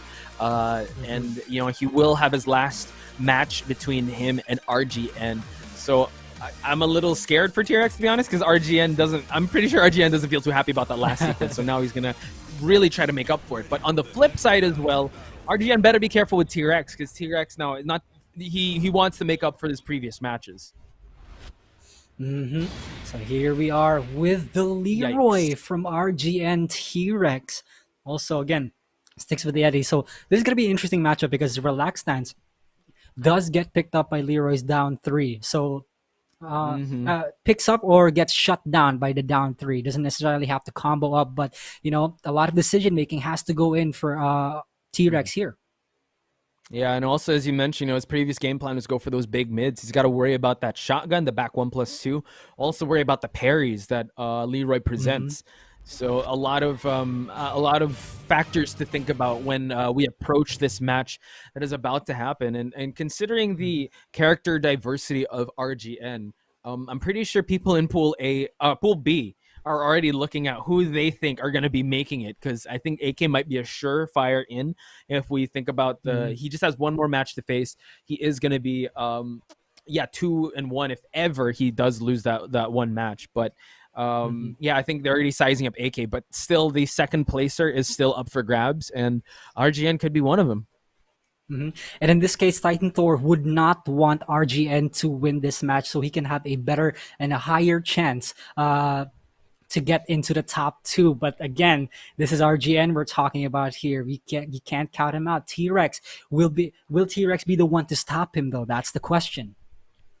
Yeah, he's potentially a kingmaker now in terms of the placing and the points, and I think Titan Thor is like, you know who he's betting on. You know where his chips are placed down. They're for T-Rex. He wants T-Rex to be able to take this one from RGN for him to get he wants T-Rex to take this away from RGN for him to have a better standing coming into the top 4. We're just waiting for the match to ensue, ladies and gentlemen. But once again, thank you so much for joining us. The Tekken Online Challenge for Philippines and East Asia. We have a stacked bracket. A sole representative of Hong Kong is about to come into the Hammerhead stage for his last game. So I hope you guys who are supporting Hong Kong and supporting your boy, please do give him your love and support. All right, guys, before we get into the rest of the matches, we do want to give another big shout out to Astro for sponsoring Tekken Online Challenge. Astro is the official headset and mix amp of the Tekken Online Challenge 2021. As you guys can see, Poch and I are repping our own Astro A40s right here. And I gotta say, it's beautiful. Yeah, honestly, I don't think I've ever seen kids' ears, because he's never taken these headsets off. They're so comfy. Yeah, they don't exist. Comfy. They don't exist. Yeah, they're only Astro. And also, I think he's got the Evo tags. I got the custom Tekken Online Challenge tags. Again, you know what? It's not just functional. It's also form-wise amazing, because, you know, there's so many things you can customize the speaker tags with. We got the A40s on. Do support them. Again, it's Astro headsets and Mixamp. They're supporting, you know, the FGC, and they support the Tekken Online Challenge, and I'm a big believer in them. So big shout outs to them. All right, thank you so much to everyone who's tuning into this tournament right now. Your support is greatly appreciated. Again, guys, if you want to go ahead and support T-Rex, who is in dire need of it right now, give him your energy. Or if you want to support RGN, your fellow Filipino, make sure you let us know in the chat right now. Let's get into the game. Leroy versus Eddy. We have seen T-Rex, you know, just get some moments of brilliance against AK. Now, big launcher coming out the side of T-Rex. Oh, RGN struggling a little bit with T-Rex right now. Has him up against the wall. This is the best that we've seen from T-Rex so far. Can he keep it up? Yeah, you just got to put it all together, right? Oh my God, nice pickup from RGN. You know, RGN finding that wall. Wow, excellent adjustment to collect huge damage out of that block low. All right, so T-Rex right now, this time he's up against the wall, but he gets caught back turn, and RGN capitalizes on it.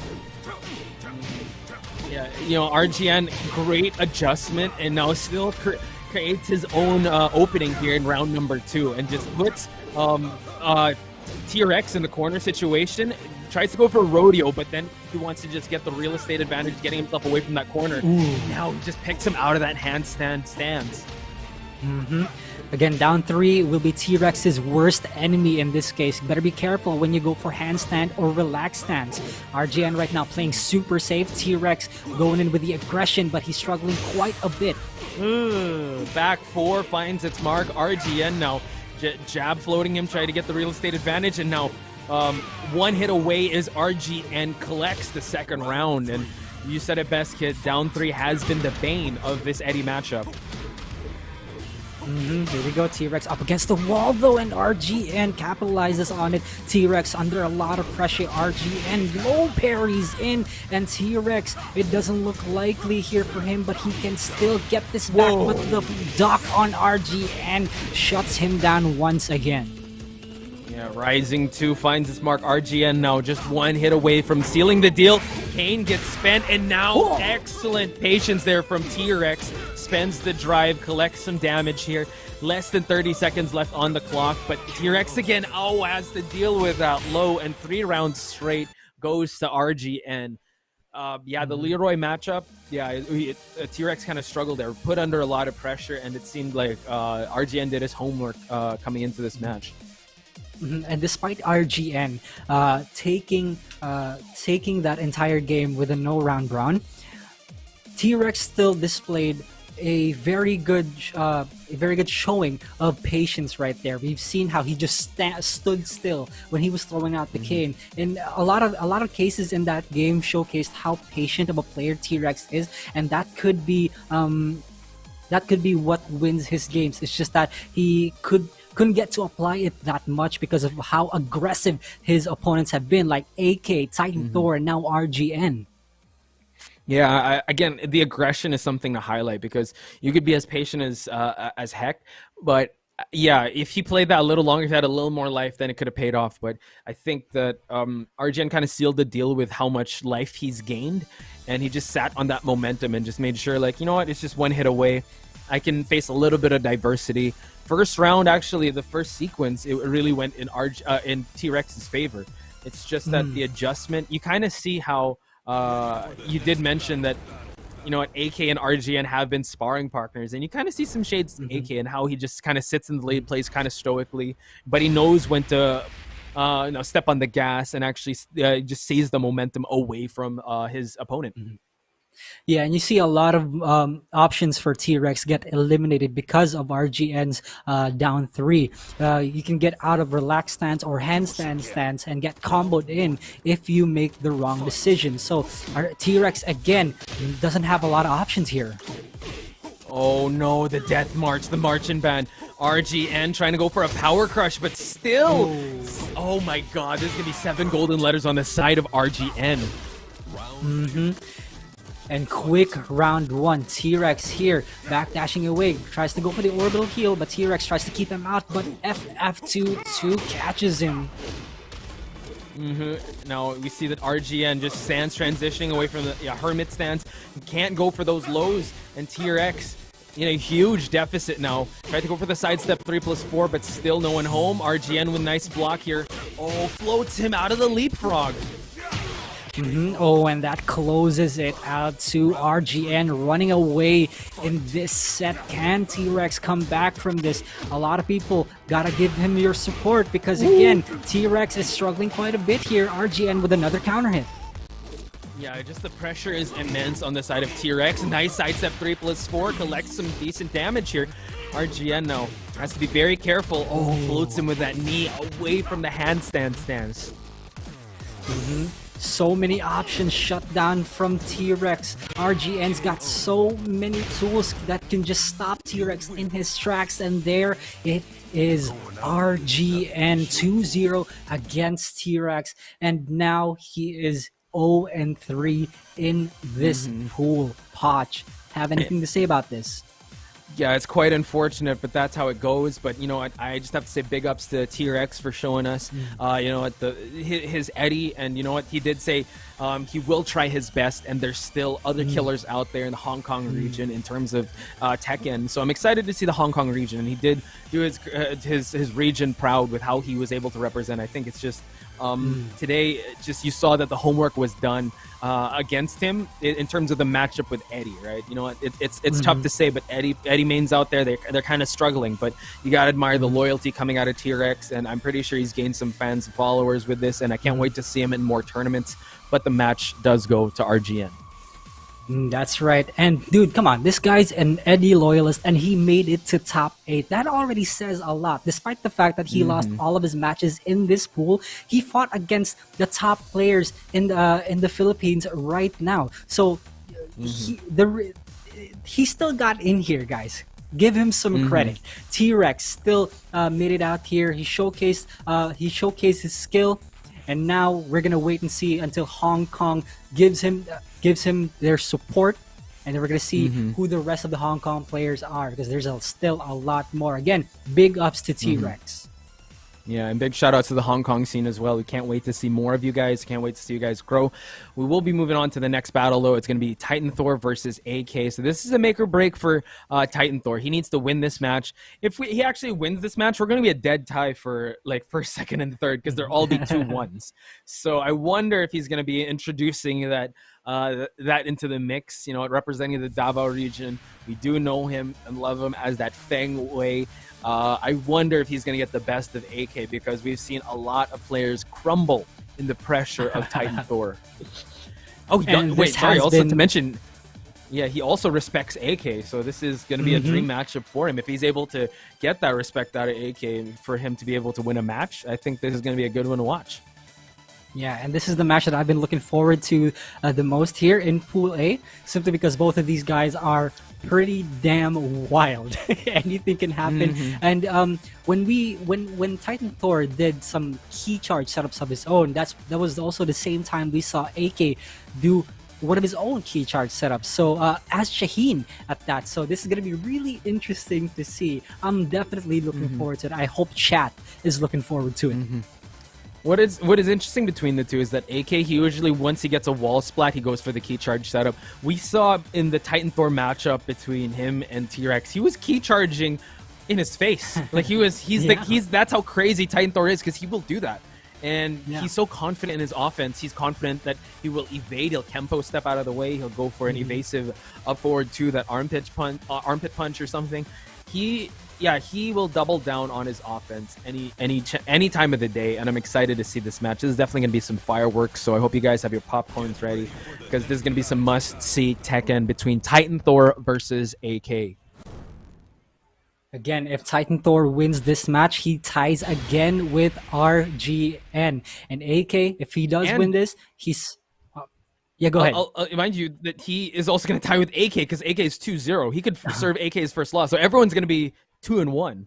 I think they have to look at the round wins or something. We'll cross that bridge when we get there, but this is going to be a very pressure-filled match for Titan Thor. All right, here we go into the Twilight conflict. Let's see how AK pits against Titan Thor here. Starting this off real slow, both sides. Titan Thor just trying to create that distance, making sure that he doesn't want to be the first one to approach. 10 seconds already burnt. No one pushing, no one swinging for the fences just yet. And just when I say that, AK times that hop kick so well. Yeah, down back 4 on whip is pretty bad for Feng, so AK capitalize on that perfectly. See that Titan Thor is still trying to maintain some offense here, but no, AK grants him that rage. One more poke would do it on AK's side, backing himself up on that wall. Oh, watch out for the tempo step. Nice block on the low shoulder for AK to capitalize on the rising 3-3. The young man reactions once again from AK, just playing things out for him. Titan Thor though, trying to poke him out with the back 4 and then with a headbutt. Here we go, Titan Thor gets the damage in. Oh, ooh, yeah, gets the palm strike from the Kempo, but AK again, you know, on the money with that hop kick. Now, Scorpion Tail to throw off the momentum of Titan Thor. Headbutt to keep him at bay, and now just like that, Titan Thor has the life lead. Oh, splats him against the wall, tries to go for the grab. AK was ready, charges it up, and no. So, oh my god, he was able to switch sides, but Titan Thor gets the second round. You are immediately put in a bad situation if you put yourself against a Feng who's back turned. That's so good for Titan Thor here. Let's see if he can keep this up. That's what Titan Thor needs to do, right? He needs to make it a dogfight. He needs to just throw Reckless Abandon away. And look at that back turn and the low. AK able to snipe that one out. Gets the balcony break too. Did he spend the Scrooges yet? Not quite. Oh, he was able to get it. Counter hit, up forward, 2 hop kicks away from it. The AK special, wake up hop kick. Titan Thor caught out of it already. Back 3 AK for the finisher. And there it is, round 4. This could be the potential final round for AK. Counter hit, up forward 3. Now we see that AK gets the wall. Uh-oh, slides on him. Now this is what Titan Thor wants. He wants to keep AK at this wall situation. But AK, he's good with those wall jumps. Can try to switch sides. In Titan Thor, just trying to even out the life. Oh, there it is. Okay, Titan Thor wants to keep him at bay, wants to keep him within the wall. He's so oppressive right now. Normal throw, command grab, and AK under a lot of pressure. But can Titan Thor keep it up? No, he cannot, because AK hits him with the delayed hop kick, and this should be it. Wow! Shaheen steel pedal to close that one out, and you saw that the wheels started turning for Titan Thor once he got that wall situation, but leave it to AK. Just when I thought that Titan Thor was a comeback artist of his own, AK creating his own magic, just getting himself out of this situation. Kid, I gotta ask you, what's going through your head as we witness that crazy scrambles from the balcony breaks to just the back turn setups that Titan Thor has? You know, I'd like to analyze what AK does and try to make sense of it for the viewers out there. But let's all just admit, the things that he did in that game absolutely did not make sense. Why would he go for a delayed hop kick? Why would he go for certain decisions? So that would have been better if it was done this way. AK, man, Potch, what do you have to say for that though? I have a theory. We are just mere mortals. We do not understand the logic of AK because we're down here living in the 3D realm. He's in the 4th dimension, the 5th dimension. The man's playing 4D chess with us. Like he's just gonna say it works because why shouldn't it? So come on, you and me both. Like we started our careers, we've witnessed AK. We've got to a point where we can't question this man with what he does. It just works for some reason. Yeah, when we ask him why'd you do that, and he just says, I just felt like it, you know. And it worked. It's like, I really think it's one of those beautiful mind moments where it's like, wow, you know what? Out of all the situations, you know what? The stars had to align. You know what? You had to pray to all your gods for that situation to happen, and it does for AK. And he's just so good at playing the instinct game. But that's not to say that, you know, let's not discredit Titan Thor here also. Titan Thor's been unpredictable in his own way. It's just that he's fighting his own kind right now. So let's see. They're trying to push the offense again, finds an opening again, creates it with that Sabaki. AK now has a wall situation of his own. Titan Thor, 10 stringing on him. Okay, just stops the momentum there. AK runs up, hop kicks. It's like he somehow knew that the Kempo step was coming, so he runs up and does hop kick. Titan Thor switches position though. Can he get this in? AK up against the wall, but he wants to get out of it. Oh, back turn. Wow. Okay, just going for those back turn mids. And now Titan Thor, one hit away from closing it out. Just goes for that quick low. Titan Thor gets the first round. Again, this is what we were talking about. Titan Thor, when given the opportunity, he will take advantage of it. Now, AK wants to get away from this pressure that Titan Thor is putting on him right now, but get up low kick, and Titan Thor is in a world of hurt. Yeah, you do not want to swing for the fences with AK. He will play that game with you, and you would not like how that ends. Titan Thor now in that deficit has to make up for it. Tries to go for the delayed hop kick. AK eats a rage drive, and now that wall break does help Titan Thor gain more damage here in this combo. Nice block on the mid, and nice Thor escape from AK. Titan Thor has such low health, and the down forward one checks him, and AK takes back round 2. Okay, hit him with that. Just check him with a DF4, and we see that he tried to go for the Rising 3. AK now. Still, both of them are at the center. Kempo steps. Might be the death of AK. Has to be very careful in approaching the offense game with Titan Thor. Here we go. They're in the middle of the stage right now. AK does have the life lead. Titan Thor needs to catch up with the health, or else AK is going to run away with this. You can see AK, he's dashing up, looking for a hop kick because he knows when Titan Thor is going to go Kempo. You see that he's just backing away. He might back himself to a corner here, but Titan Thor now does have rage. Nice escape. AK does have the life lead, but that could change with one place. Raise drive, but Titan Thor gets a huge launch here. Ooh, gets the FF3 in, spends the rage drive. AK has his own back turn. Oh my goodness, it's so tight between these guys, and AK finishes it off with a rage drive of his own, and now he's up potentially set point.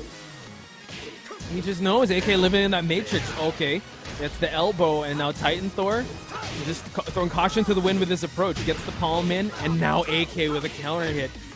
Nice movement from AK. And now it just seems like the life deficit is no longer on Titan Thor's side. AK though, with the defense, 2-3, looking for that orbital heal, gets the hop kick, and he read it so perfectly, and AK closes it out against Titan Thor, and he cements his top spot in Pool A. He just knows when he's going to throw that Kempo step. For a player like Titan Thor to be read like that from AK, AK is just so well versed in the game. He's just so masterful with what you're about to do, because we bill Titan Thor as the unpredictability personified. You don't know what he's going to do, but AK at the last crucial moments able to know where to sidestep, know when he's going to go in Kempo, know when the evasive options are going to come out, and he was able to capitalize accordingly, and that's why AK is one to look out for, and I'm pretty sure he's on everyone's list. I'm checking it twice. Sorry, that was a Christmas thing, but I mean, he's on everyone's radar. Sorry. Just like, what am I saying, Poch? Anyway, kid, talk to us. What do you think about that match? Well, I'll give you a pass on that one. We are in December after all. So you only get one chance. You only get one chance to say that. But anyway, yeah, really good showing from both AK and Titan Thor, actually. Titan Thor played more patient than usual, if you've noticed. Yes. Yeah, not... I mean, round start trying to go for like some counter hit magic fours or just trying to push the offense. He was playing it very patiently. I think round one in Twilight Conflict, it was 10-second burnt where they were just trying to size each other up, seeing who's going to come in first. And when Titan Thor whiffs, AK was ready with that hop kick. And here we have it, ladies and gentlemen. This is the Pool A standings. AK with a perfect record of 3-0. RGN with 2-1, so it's going to be AK versus RGN. But guys in the chat, I want you guys to show some love to Titan Thor and T-Rex, because they really left it all on the line for today, and they showed what they're worth. Again, it's just like, I think the scene is just rising and rising, and I'm sure this isn't the last we'll see of Titan Thor as well as T-Rex. So do show them your love in the chat.